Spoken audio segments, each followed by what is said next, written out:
Graça e paz, Igreja do Senhor. Vamos para mais uma reflexão de hoje e que o Senhor, por misericórdia, continue a nos consolar e a nos edificar para o louvor dele. Amém? Irmãos, o ano é da consolação e a igreja já sabe de cor o tema, não sabe? O ano é da consolação e o tema?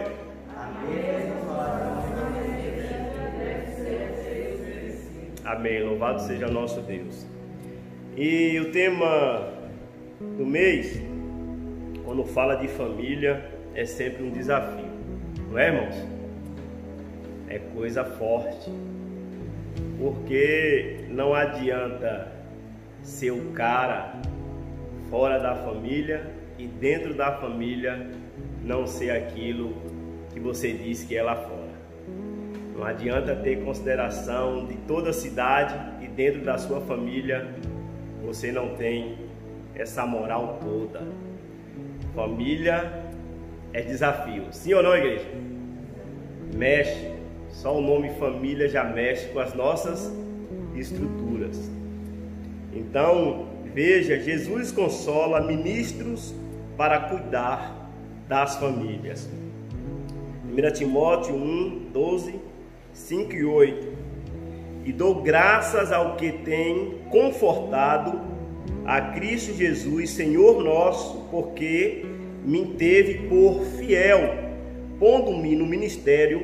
Mas se alguém não tem cuidado dos seus, e principalmente dos da sua família, negou a fé, e é pior do que o infiel. Ou seja, se a gente cuida de todo mundo lá fora, mas em nossa família a gente não está nem aí, o que é que acontece?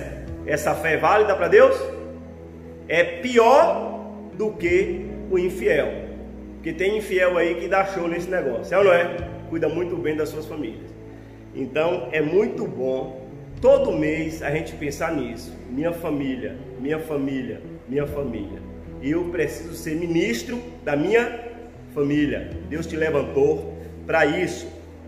Veja, toda a estrutura do Evangelho visa inserir todas as famílias da terra na bênção de quem, igreja? Na bênção de quem? De Abraão.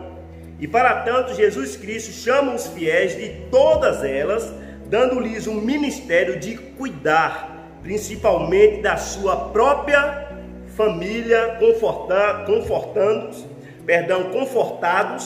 pela consolação de já ter parte na família de Deus, como está em Atos 3, de 22 a 26. No consolo da palavra de Cristo, o cristão fiel aprende como cuidar da família de acordo com a sua função nela. E isso é muito forte, porque a primeira coisa que a gente aprende no Evangelho é que a gente precisa se reconciliar com aqueles, principalmente da nossa família. Se você olhar no seu certificado de batismo, você vai ver lá atrás que você está fazendo um pacto também de evangelizar, de ser um canal de bênção, mas em primeiro lugar, quem? A família. Está lá no seu certificado de batismo. Então, é muito interessante, porque em Colossenses 3, 16 a 21, é interessante que vai pegando cada membro da família e dizendo o seguinte, né? Resumindo, olha, não faça porque seu pai ou sua mãe merece, falando para filhos. Faça porque você é servo de quem? De Cristo. Aí fala para a mulher, não faça porque seu marido está merecendo. Faça porque com certeza Jesus, que é seu dono, merece. Então, se o filho, se o pai, se a mãe, quem estiver na família estiver de verdade sujeitado ao Senhor, estiver se sujeitando, melhor falando, ao Senhor, vai estar na obediência da palavra de Deus. E essa família vai ter problema? Vai, porque a família cristã não é uma família perfeita, mas é uma família que tem um Deus perfeito que cuida dela. Amém, irmãos? E isso é o que? Obediência. Então, se todo mês a gente pensar nisso, eu sou ministro, eu preciso ministrar minha família, eu preciso perdoar o meu irmão. Se eu perdoo o meu da igreja, por que eu não vou perdoar o meu de sangue? É assim? Se eu perdoo aquele irmão lá que é tão chato, mas eu amo aquele irmão, eu já perdoei várias vezes, quando a Bíblia diz que é para perdoar 70 vezes 7, está dizendo o seguinte, que é possível o irmão 7 vezes no dia encher seu saco e diz para você perdoar, sim ou não? Quando a gente conhece algumas pessoas, inclusive a gente, misericórdia, se brincar a gente faz isso, mas a gente precisa o tempo todo perdoar, ser ministro, porque essa é a chamada para esse mês. Jesus consola ministros para cuidar das famílias, amém, irmãos? Pastor Cândido aqui domingo pregou: Deus se basta e se constitui consolo familiar só por amor, porque Deus não precisava de nada, tudo que ele fez foi por amor, amém, irmãos? E o texto que foi muito bem lido aqui deixa claro que a gente precisa amar aqueles que nos perseguem, aqueles que falam mal da gente, a gente precisa amar esses, porque amar quem você conhece, seu pai, sua mãe, um amigo, isso é fácil. A Bíblia diz que o ímpio também faz isso, então a gente precisa fazer a diferença. O ímpio só fala com quem fala com ele, mas tem crente que nem Deus abençoe e dá. É bom dia, como o pastor Cândido falou aqui, crente tem que soltar a palavra bênção: Deus te abençoe, Jesus te abençoe, paz do Senhor, amém, irmãos? Essa foi a ordem que Deus deu a Abraão: ser tu uma bênção. Ou seja, você não veio para a igreja para ter bênção, você veio para a igreja para ser uma bênção, amém, irmãos? É o oposto. Enquanto os falsos evangélicos pregam aí: venha que os seus problemas serão resolvidos, venham que você vai ter uma bênção. Isso é mentira.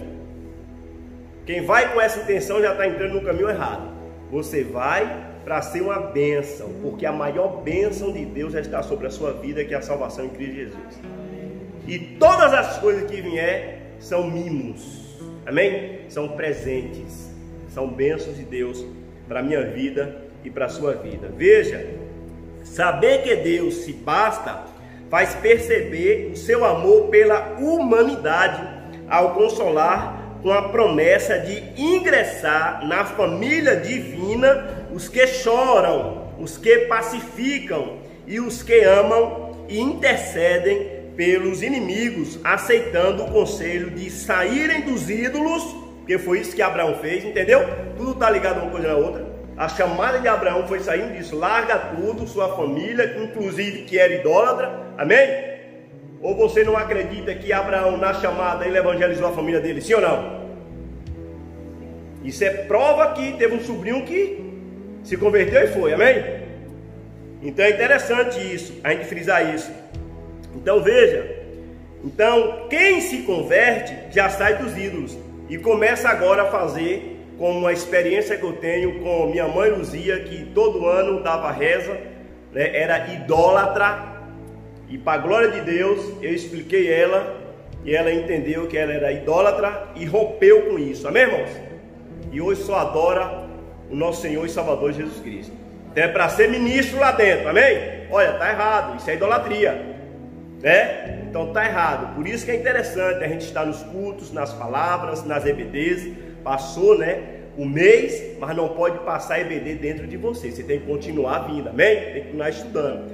Então é interessante, para servir só a Cristo, como está em 2 Coríntios capítulo 6, 15 e 18. Desse modo o cristão é guiado pelo Espírito Consolador, que adota como filho de Deus, herdeiro com Cristo, como está em Romanos 8, de 14 a 17. Então o Espírito Santo, ele não está dentro de quem é idólatra, porque idolatria é pecado contra o Espírito Santo, amém, irmãos? Por isso que eu, particularmente, pastor Rivaldo, assumo que eu estou falando, eu entendo qualquer coisa na vida de um cristão. Pastor, um cristão matou fulano ali, irmão, vamos orar, é a graça. Ele vai comer a cadeinha, né? Mas é a graça, o irmão está salvo, vamos orar. Pastor, fulano se prostituiu. Eu, pastor Rivaldo, pensa assim e defende essa ideia. Beleza, irmão? Vamos correr, vamos reconciliar. Pastor fulano se divorciou. Pastor, o pior pecado que você imaginar. Eu entendo.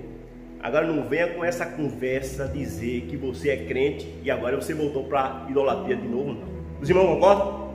Não venha com essa conversa para cima de mim, não. que eu não aceito. Precisa se converter. Se diz que é de Jesus e depois voltou para a idolatria, não entendeu quem é Jesus. Não entendeu quem é um Deus Todo-Poderoso, que está acima de todas as coisas. Então tudo eu assumo isso. Pastor Rival, tudo é tolerável. Vamos para a graça. Mas idolatria não. Pois é, então assuma que não se converteu e que agora vai precisar entender Jesus de novo, vai ser evangelizado de novo. Amém, igreja? Para ver se entende, para romper, que é a primeira coisa quando a gente entende Jesus. A gente sai logo desse negócio, porque sabe que quem está lá não tem nada a ver, né? Existe uma festa aqui em Andaraí, festa do Divino Espírito Santo. Deus abençoe que seja mesmo um dia só para o Divino Espírito Santo. Amém, irmão? A glória do nosso Deus. O tema de hoje: filhos consolados por o pai, ciente do que precisam. Ou seja, os filhos que são consolados, o pai sabe antes de você pedir o que você precisa. Amém, irmão? É isso que está dizendo aqui. Abra sua Bíblia em Mateus capítulo 6, de 6 a 13. Vamos ler a partir do 5, que nos diz assim. Amém? E quando orares, não sejas como os hipócritas, pois se comprazem em orar em pé nas sinagogas e às esquinas, nas ruas, para serem vistos pelos homens. Em verdade vos digo que já receberam o seu galardão. 6. Mas tu, quando orares, entra nos teus aposentos e, fechando a tua porta, ora a teu pai que está em secreto, e teu pai que vê em secreto te recompensará publicamente. Amém, irmãos? Que maravilha! Num secreto. Então Deus preserva, né, a sua privacidade, vamos dizer assim, dos outros, né, e também preserva a dos outros de você. Só você sabe, entre você e Deus, que você está falando ali no secreto. Então quem faz no secreto, quem dá alguma coisa para todo mundo ver, que dá alguma coisa para que as pessoas vejam que aquela pessoa é uma pessoa boa, a Bíblia diz que isso não tem nada a ver com Deus, que ele já recebeu o galardão, a glória dele, de quem? Do povo. Amém? Por isso que a gente tem que ter muito cuidado. Lógico que a gente não tem que pegar tudo ao pé da letra, no sentido, não, mas tem que ser assim. Se não for assim, tem muita gente que gosta de dar as coisas e tira uma foto. Já viu? Tira uma foto. Pra que essa foto? Principalmente se a igreja está fazendo. Existem outros lugares que é necessário, por exemplo, Junta Nacional de Missões, que é missionário, precisa recitar relatório, precisa tirar foto. Mas não faça isso não. Aqui a primeira igreja batista não tem necessidade disso. Amém, igreja? Deu.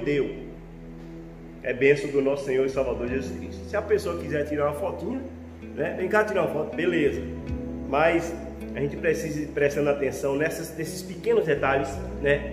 Porque com certeza a gente não está fazendo, né, de uma forma que é até colocar no grupo, alguma coisa assim, mas os vizinhos estão ali, as pessoas estão ali, a gente não sabe o que pode acontecer. Amém? Então veja o 7. E orando não useis de vãs repetições, como os gentios, que pensam que por muito falarem são ouvidos. No 8 ele diz: não vos assemelheis, pois, a eles, porque vosso Pai sabe o que vos é necessário antes de vos pedires. Então, que coisa interessante. O pai sabe o que o filho precisa antes de você orar, antes de você pedir. Mas por que tem que orar? Por que tem que pedir? Irmãos, é interessante isso, né? Porque oração significa relacionamento com Deus. Amém? Se você não ora, você não está tendo um relacionamento com Deus. Amém, irmãos? Pega um casal. Todo dia, Chica sabe que eu a amo. É muito difícil um dia eu não dizer para ela que eu a amo. Mas daqui a pouco eu vou ficar um ano sem dizer para ela que eu a amo. Como é que vai ficar o meu relacionamento com ela? Mas ela sabe que eu a amo. Esfria-se ou não? Então pega a oração nesse sentido. Você precisa orar e precisa falar com Deus, como o texto está deixando bem claro aqui. Porque isso é oração, com certeza está ligado à confiabilidade. Já falamos disso, foi numa escola bíblica, alguma coisa assim. Oração está ligado a isso. E na história do cristianismo, houve uma cultura de dizer que reza é a mesma coisa de oração. Eu quero dizer para a igreja que não é não. Se não fosse assim, se fosse assim, Jesus não estava dizendo aqui no 7, orando não useis de vãs repetições. Amém, irmãos? A palavra reza vem do latim recitare. Tem que falar várias vezes para ver ainda se vai ser ouvido. Insegurança. Filho de Deus não ora com insegurança. Ora. Por isso que filho de Deus não reza. Filho de Deus ora. E não é com vã repetições, não. Sabe o que está fazendo. Se eu sou um repetidor, o meu raciocínio está como? Como é que eu vou pensar? Eu só vou decorar e fazer uma coisa decorada. Deus busca filhos racionais que pensam. Você sabe o que você está falando diante de Deus. Amém, irmãos? Raciocínio. E a gente precisa o tempo todo correr desse negócio. Veja, Jesus, se eu não estou enganado, lá no Evangelho de João, capítulo 11, 40 em diante, quando ele vai lá ressuscitar Lázaro. Como foi que ele orou? Quem sabe? Como foi que ele orou? Pai, eu sei que o Senhor me ouve todo o tempo. Não é assim? Eu tenho certeza que o Senhor me ouve. E foi uma oração pública, uma oração pública. Mas para que esse pessoal, esse povo, creia em ti, deixa claro que ele quis dar um testemunho, mas não a incerteza que Deus não estava ouvindo ele tinha certeza que Deus estava ouvindo ele. Davi várias vezes fala isso, eu sei, Senhor, lá no Salmo 55, eu sei, Senhor, 17 diante, eu sei que o Senhor tem me ouvido. Quando eu falo com o Senhor inclina. No Salmo 40 diz lá que Deus inclina para ouvir o nosso clamor, ouvir a nossa oração. Então, o Filho de Deus ora com a plena certeza que o Pai ouve, e antes da gente orar, Ele já sabe o que a gente precisa. Por isso que a gente precisa o tempo todo buscar o quê? O reino de Deus. A gente está onde? Não vos assemelheis, pois, a eles, porque vosso Pai sabe o que vos é necessário antes de vós vos pedires. 9. Portanto, vos orareis assim: Pai nosso que estás nos céus. E essa galera não entendia que Deus era Pai de todo mundo. Entendia? Era Pai de quem? Deles. Jesus trazendo, dizendo o seguinte: então, o Pai é nosso. O Pai não é só de uma pessoa. O Pai, Ele é nosso.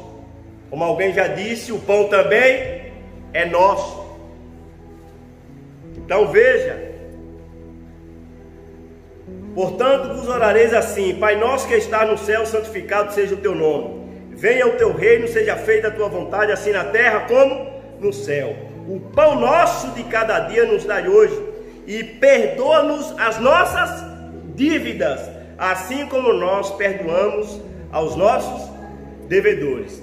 É interessante o versículo 12, porque uma pessoa que ora dessa forma e não perdoa, como alguém já disse, está assinando a sua carta de morte, a sua carta de condenação. Existe uma história que um dia eu li, ou ouvi, não me lembro agora direito, não me recordo, mas eu sei que é basicamente assim: o cara cometeu alguns absurdos naquela sociedade e ele foi preso. E naquele país tinha pena de morte. Mas o governador daquele estado, daquele local lá, se compadeceu e falou: rapaz, eu vou perdoar esse cara. Escute isso. Mas ele não foi como governador. Ele foi disfarçado e com a carta de libertação na mão para dar àquele condenado, que estava condenado. E o governador chegou todo disfarçado, começou a conversar com aquele preso. E o governador disse assim: eu vim aqui para te libertar, eu tenho uma carta da sua libertação, a sua alforria, digamos assim, né? Ele tratou mal o governador. Vai caçar o que fazer, rapaz, você tá fedendo, saia daqui, qual é a carta que você tem, rapaz? E o governador insistiu: eu tenho, eu vou te libertar, eu sou a autoridade máxima daqui, e eu me compadeci de você, eu vou te libertar, rapaz, saia daqui, rapaz. E começou até a bater. E chegou o soldado: calma, rapaz. O governador: tudo bem, pegou a carta, botou na mala e foi embora. E o rapaz disse, o soldado: rapaz, você é louco? Louco o quê, rapaz? Esse cara é nojento. Qual é, governador? Qual é que ele tem algum poder de me soltar nada? O cara falou: você é doido, rapaz, presta atenção. Esse cara era o governador que esteve aqui, só que ele estava disfarçado. O cara falou: como é que é? E o cara se entristeceu. E no dia que ele foi ser executado, ele disse: eu posso falar uma coisa? E falaram com ele: pode, fala só a última coisa. Ele disse: olha, gente, eu vou morrer hoje, mas não foi por causa dos meus pecados, foi porque eu rejeitei o perdão que foi me dado. Forte isso? Eu não vou morrer agora porque eu pequei, não. Eu vou morrer porque eu tive a oportunidade de receber o perdão e eu recusei o perdão. Assim é as pessoas que saírem daqui, a gente evangelizando, falando. Nós na igreja, a gente não cultivar perdão, a gente pode ficar em maus lençóis. Amém, igreja? Imaginem só quem está lá fora. Por isso que a gente precisa pregar. Esse governador, vamos dizer que é quem? Jesus de Nazaré. Então é muito forte. E perdoa-nos as nossas dívidas, assim como nós perdoamos os nossos devedores. E não nos conduza à tentação, mas livra-nos do mal, porque teu é o reino e o poder e a glória para sempre. Amém. Então, quem ora sabendo que Deus responde, que é o nosso Pai, nós temos a plena certeza também que antes da gente pedir, Ele já sabe o que a gente necessita. Amém?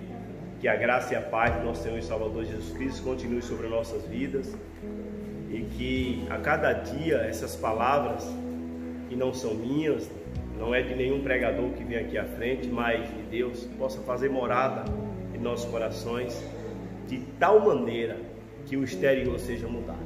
Amém, irmãos?